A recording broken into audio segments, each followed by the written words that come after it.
Good morning. It's a beautiful day. The sun is shining. The tank is clean.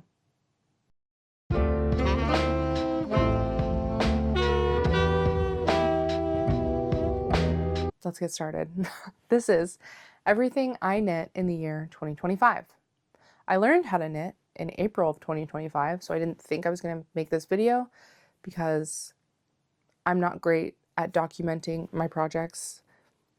So I had no concept of like how many things I made or kind of like what I made by the end of the year. But then I started to make a list and I realized it's kind of a lot.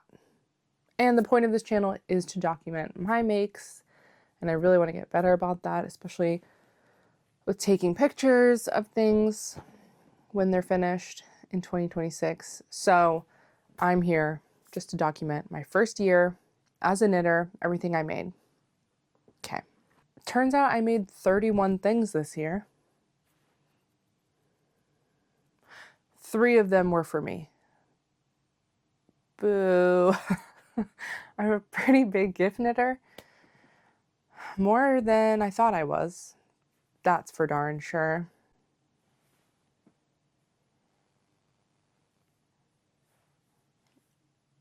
Make a wish. I would like to knit for myself more in 2026. That's one of my resolutions. Knit for me. Let's begin. I think 3 out of 31 just for me is like crazy numbers, actually. I think that's a little bit like delusional, I think. But that's okay. Let's go through everything I made, everything I knit, sorry. This video is only going to include the things that I knit.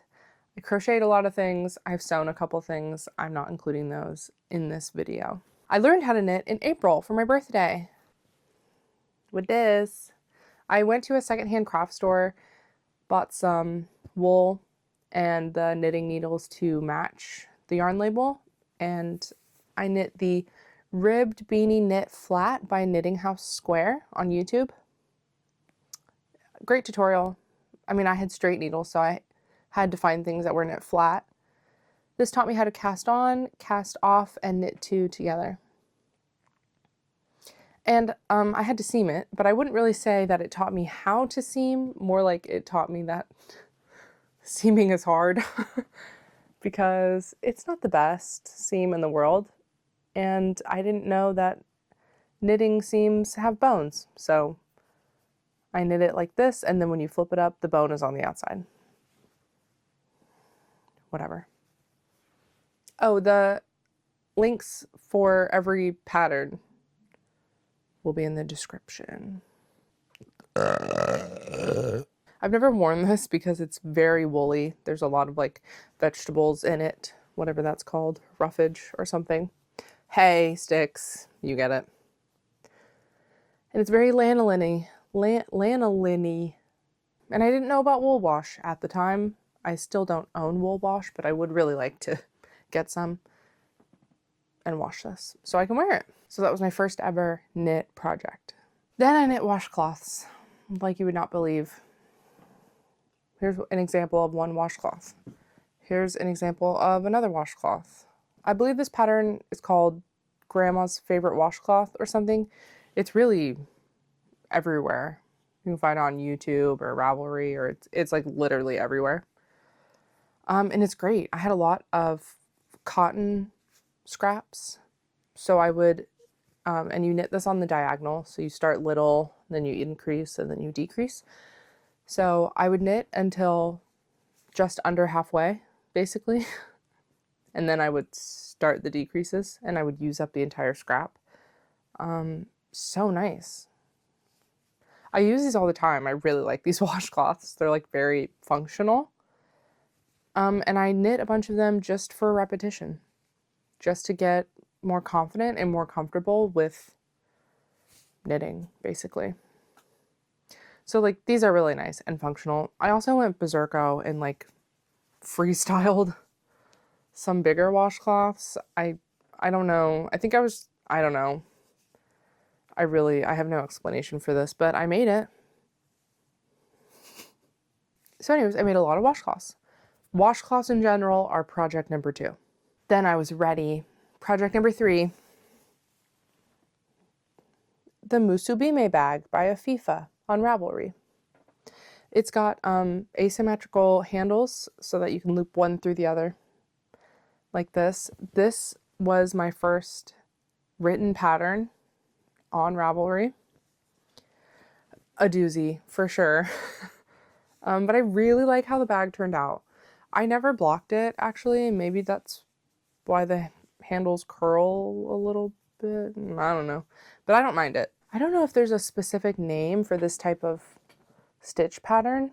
It's kind of like a moss stitch situation where you're doing different repeats. I think it's a, yeah, it's like a 2-stitch repeat or something.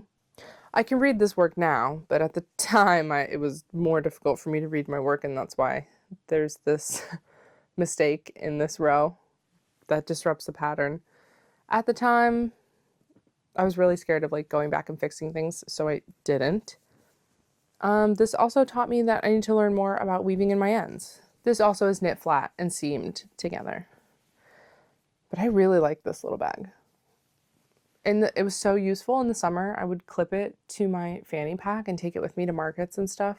And then I was just like totally hands-free. I love this little bag. It's really, really cute. And it didn't take that long. Oh no. I also used I Love This Cotton from Hobby Lobby. I actually need to hurry this up or I will never get through any of these. So project number 3, Musubime bag by Afifa. Project number 4 is the Anything Animals by Rachel Borello Carroll. I'm obsessed with this. I'm obsessed.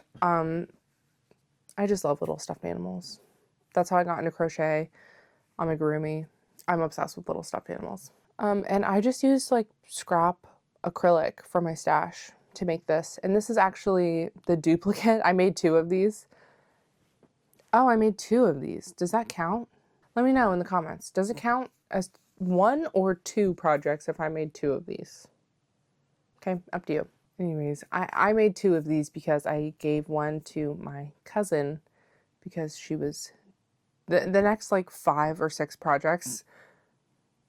There's like a good chunk of projects in the, I'm really Lennying this thing. I made quite a few projects for my cousin that had a baby in October. And this was one of them. Not this one, but it's twin. Anyways, I'm obsessed with this. So cute. Yeah, knit flat, seamed up. I think these little arms and leggies are I-cords or something. Love. Project number 4. Project number 5, the Finnegan Easy Knit Fox by Jessica Reeves Pataz. This one also has a twin that I sent to my cousin. But it's just so stinking cute. I wanted one for myself. Yeah, I like love this. I'm obsessed with this. This was all stash yarn, and this project taught me about WPI because I was holding a lot of yarns double. Like this yellow was held single, but the white and the orange were all held double with another yarn. So I had to check and make sure that they were all the same weight equivalent. So that was really handy information. I wish I had used it more. Moving on. Okay, after a hat, a bag, washcloths, 2 stuffed animals, so I made my first garment. This is inside out. Project number 6 was the Coastline tank top by Sheep and Stitch. This is a video series on YouTube. It's just 2 parts. But she also has a written pattern on her blog. So I followed both. I don't have great pictures of this. I mean, obviously it's like in my arms. I guess should I not have been in the center this whole time? I didn't think about that. Anyways, if I'm smart and can figure it out, I'll put B-roll of me wearing it. But it's like the winter, so I don't really want to put a tank top on. But anyways, this went really well. This went really well. It's actually like wearable, which is nice. It's just stash cotton, like a mystery cotton. Yeah, first garment. It went very well. I made this in August. I like don't know what to say, kind of. Okay. After that tank top, I started a baby blanket for my cousin, and that took basically all of September. I worked on that August and September. Was this ginormous baby blanket, and I'll put all the good pictures that I mean all the decent enough pictures that I have of this baby blanket up, because it turned out really big, bigger than I intended, but that's okay. It was mostly a scrap project because I just used up I Love This Cotton from Hobby Lobby, which was so nice. I mean, I hate to say it, but I do love this cotton. So stinking cute. Obsessed. So this really kicks off the baby knits for my cousin with the blanket, project number 7, and then project number 8 is the Oh Baby Cardi. Oh, I don't know who that's by. I'll put the link. I'm so sorry. All the baby garments I used I Love This Cotton from Hobby Lobby, mostly for its like washability, durability. They live in a warmer climate, and it matched the blanket, so that's the vibe. Everything is cotton. For this cardigan, I used the color Spunky, which I just was like obsessed with. It was so stinking cute. I sewed these little buttons on, and this was my very first cardigan, and I loved it so much, and I can't wait to make more. Like, truly loved this cardigan. Adorable. Then I made the French macaroon pullover, also in the color Spunky, but this time with antique gold as well. So obviously the cardigan was knit flat. The sleeves were knit in the round, and that taught me magic loop. Sorry, I forgot to say that. And then the pullover was also knit flat, seamed from the bottom under the arms out. But the shoulders were connected with something called the 3-needle bind off. And that's what I learned. And that I thought that was actually chef's kiss. I really enjoyed the 3-needle bind off because I don't love seaming, actually. And then last baby knit was the ribster hat in the colorway gold. Love. Love. They all go together. They all match the blanket. So stinking cute. The hat was easy. That was my first like fully ribbed item. Easy hat. Very cute. Really liked it. Project number 11, hilariously, I made it for my daughter.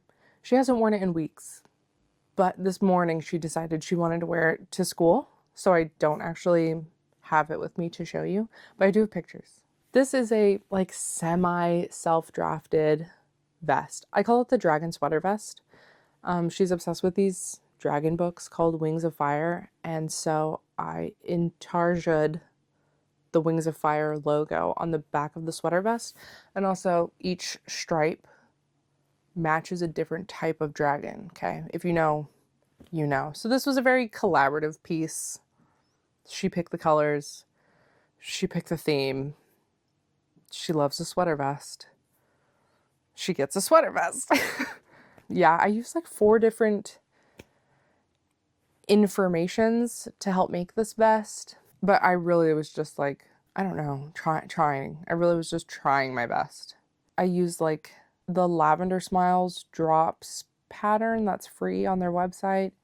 I used this a couple like random YouTube vest tutorials like for adults, and I just kind of mashed them all together. I also had to learn intarsia. This is my first intarsia project, so I really was just like hoping for the best, but it turned out super cute. I really like it. It fits, which is shocking, and she loves it. And I just made it all out of like stash acrylic yarn, so that's the vibe. Oh, and I used 5mm and 5.5mm needles. Rare that I know what needle size I used. Project number 12 was the Santa gift bag. Picture. Gift knit. So I'm off to the side so I can put pictures up from now on. I never took a photo of the completed project, but to complete it, I just put a piece of ribbon through the holes at the top of the bag.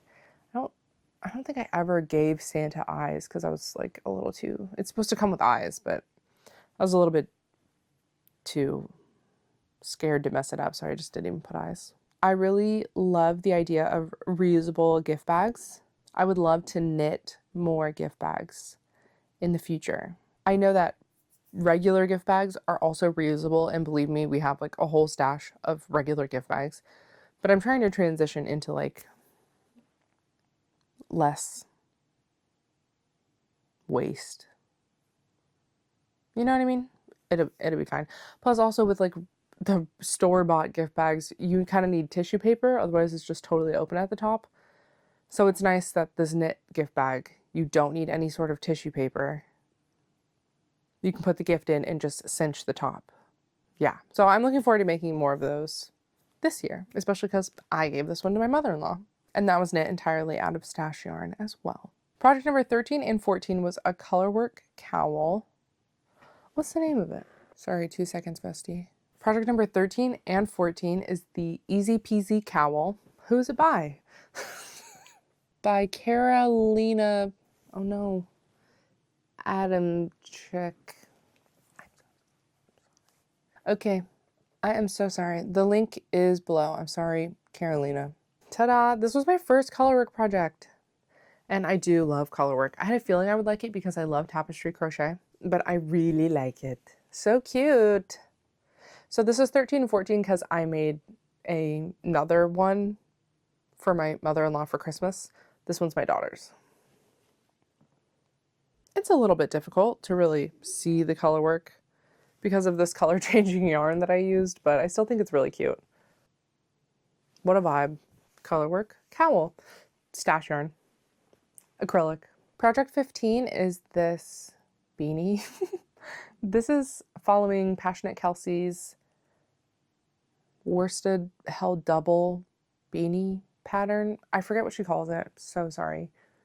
But it is in fact 2 worsted yarns held double, I think on 8mm needles. So easy. Is it inside out?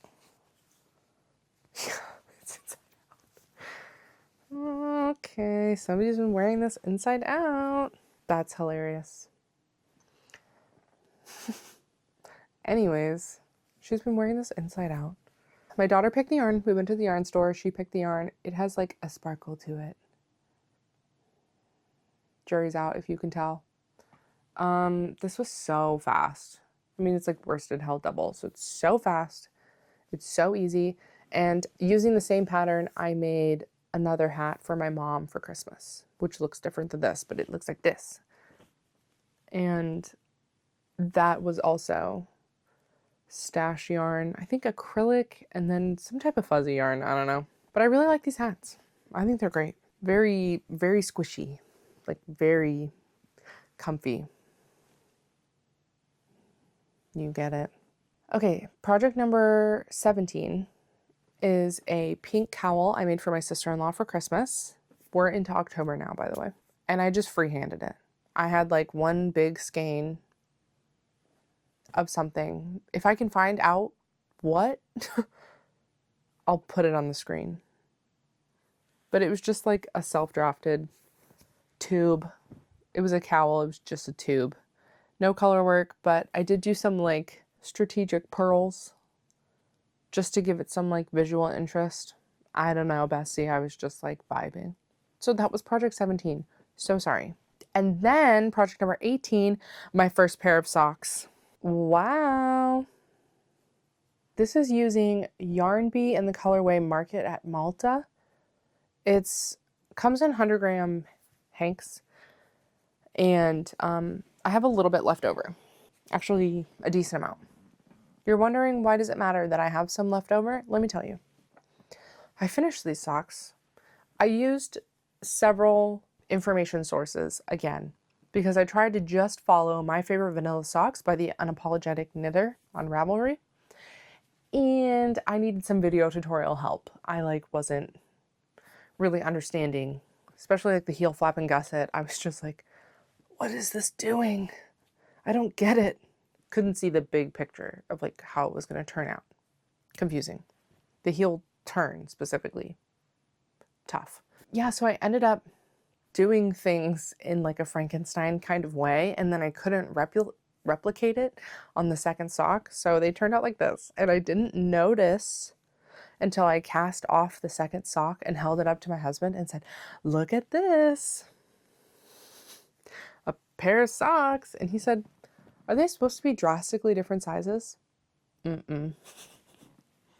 No, they're not. They're not supposed to be. One is so small. One is at least an inch shorter than the other one, and just smaller all around. They're the same in the ankle, but this one just has like a comically smaller foot. I have no words. So I would have to rip the second one back to before the heel flap and gusset to try to fix it, or just like to try to make it fit. And I'm not emotionally ready for that, but I do have some extra yarn for when the time comes. But I really like these. I mostly made these as like a test. The ribbing. I don't know, girl. Something is wrong with the second sock. It is not good. The ribbing is not as good. It's not good. Maybe I just need to, I don't want to. Anyways, I made this pair of socks as a test to see if I could make socks for people for Christmas. Made these in October. These took me like a week, maybe more. And I said, no, I don't have enough time to make people socks for Christmas. So because I was like trying to make Christmas gift knits, and these were for myself, I just like put them away. I was like, I don't have time to fix these. I need to focus on Christmas. Speaking of, this was my last thing I knit for myself in 2025. So it was the tank top in the green Musubi bag, and they turned out, I don't know how to describe them. I still can wear them around the house. They're just, it's my toile, if you will. It's my toile of socks. The next 10 projects are all mittens, because this is what I landed on after the socks were a bust. I landed on making mittens for everyone for Christmas. I used a pattern on Ravelry called the Kura mittens. I don't know who it's by Helena Geronin. These are the Kura mittens. So they're colorwork mittens, love. And I made 10 pairs for my family for Christmas, all in different colors. So hopefully while I'm blabbing about the mittens, I can kind of put up whatever pictures I have of the different colors that I used. These were a hit, and I feel like I could make these mittens in my sleep. I never want to knit mittens again. I'm like done. Guess who's the only person in the family that doesn't have mittens? Oh, it's me. I don't deserve mittens, even though I don't have mittens. And I never want to knit mittens again. I'm going to force myself to knit myself a pair of mittens because I would like some mittens. So there's that. But these were a big hit. They were fun. Super easy. Comes in 2 sizes. I used Lion Brand Wool Ease Roving Origins, which is 100% wool. Fantastic yarn. I made so many of these mittens, and a couple of them, like for my dad, who has like the biggest hands in the world, I size graded the pattern up quite successfully. They fit him very nicely. So that was really fun. And then for the kiddos, I sized it down. Like, had to size grade the pattern myself. And what helped was looking up a universal hand size chart. I just Googled it. And that was really nice. So I think I am set on everyone in my life has a pair of mittens. So I really just like basically did like my PhD on mittens, and then now I'm done. But these were very fun. Everyone's mittens had this design except for my daughter's mittens. I used a combination, hydration check, I'm so sorry. So I used the Kura mittens pattern, like body, just like ignoring the color work for the body of the mittens. But I used Green Dragon Goes to Norway by Bunny Girl 3000. She has this fantastic dragon colorwork chart for mittens. Yeah, it's a free pattern. It's not a great mitten pattern, but it's a great dragon chart. It like really is. And like I said, my daughter's obsessed with dragons. So I put the colorwork chart on the Kura mittens and she loves them. They're a big hit. And I'm very grateful that Bunny Girl 3000 put the dragon mitten chart on Ravelry for free so I could use them. So thank you, Bunny Girl 3000. I kind of don't understand why more people don't utilize, oh, the Wings of Fire chart I put on the vest. I got it off of Pinterest because there's a bunch of pixel grid designs on Pinterest that I use for tapestry crochet. So like colorwork charts, tapestry crochet, pixel art, embroidery, like designs even. They're all grids. You can use them all interchangeably. I think with knitting, the only difference really is like if the design doesn't go all the way across something, you would have to carry your floats or do intarsia instead. Still, there's like so many pixel arts out there. I would love to do some more. Okay, after all those mittens, we're up to project number 29, which was a Christmas gift for my daughter, the Step-by-Step Sweater by Florence Miller.